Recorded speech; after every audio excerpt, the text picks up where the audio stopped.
Hello, everybody. Welcome back to Political Excess. Today I've got another hypothetical 2024 presidential matchup for you. It's pretty crazy, but it is going to be Jimmy Carter for the Democrats against Donald Trump for the Republicans. This will be a battle of the one-term presidents. Of course, Trump is actually running for president in 2024. And Joe Biden, who turns 80 this month, if he's not old enough for you, we've got Jimmy Carter, who is actually still alive in his late 90s. This is just for fun to see what would happen. I have no idea what kind of platform Jimmy Carter would run on. He would probably take a more moderate approach.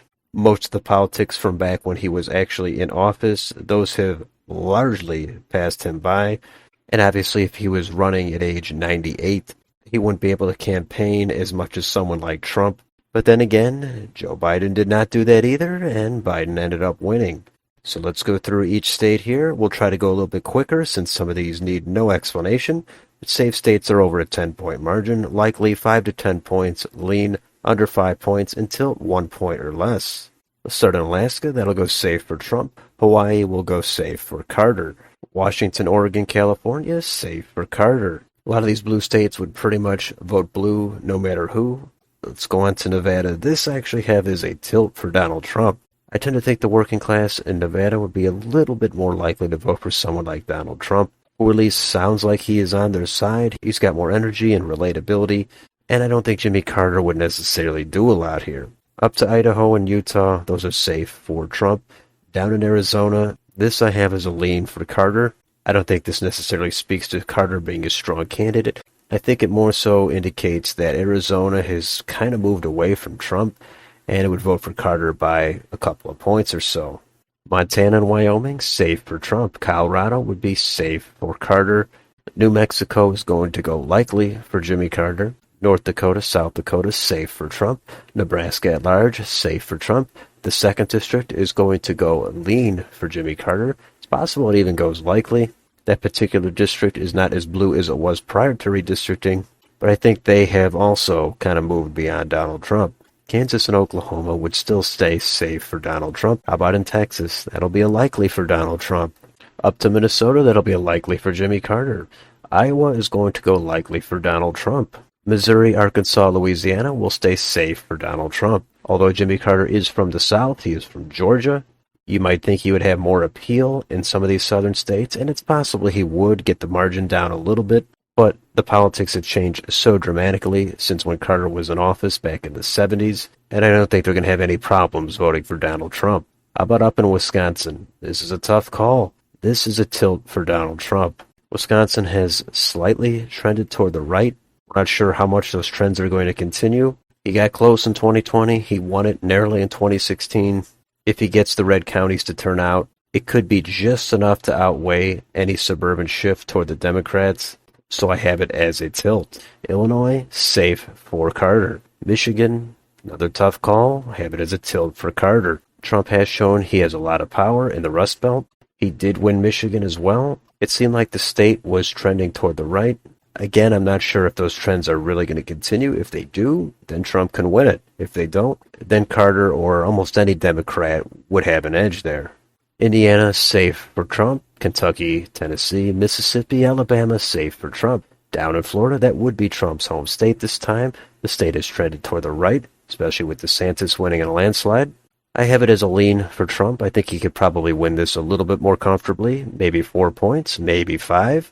I can't rule out it would get over 5, but even a 3 or 4 point win would be pretty comfortable for Donald Trump.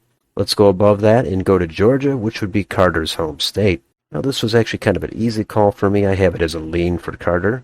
State has trended toward the left. Trump lost it very narrowly in 2020. I think Carter being on the ballot, even though he's very old, that's enough to give him 2 or 3 points of an advantage. Combined with the trends, Carter would win that by a lean margin. South Carolina, it does neighbor Georgia. Maybe that gives Carter a small boost.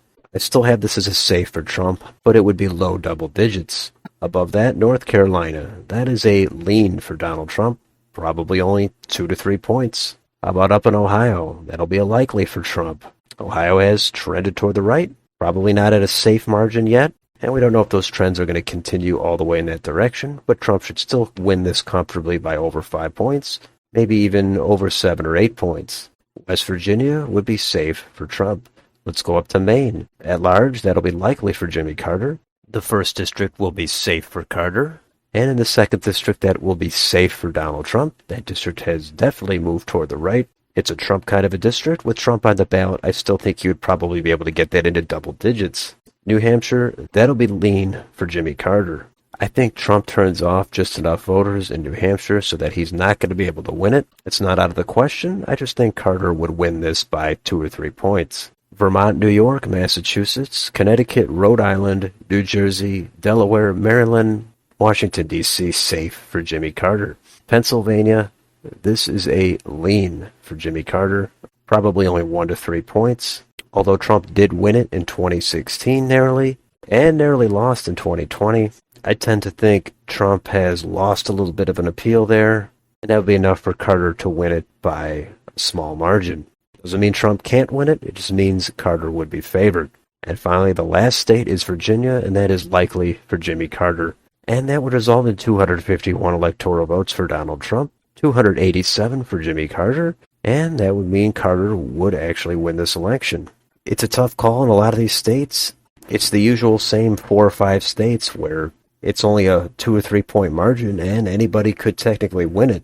Obviously, in this scenario, it would be difficult to picture Jimmy Carter actually doing any campaigning. I don't know if he could debate, how much of a speech he could give at this point.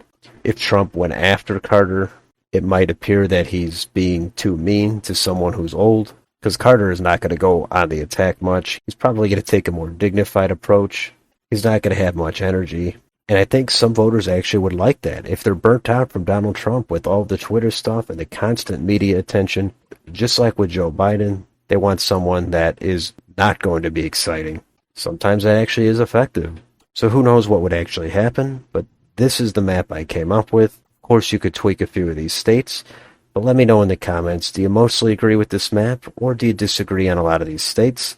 Let me know down below. And if you enjoyed this channel, please like, share, and subscribe. Thanks for watching, and I'll see you on the next video.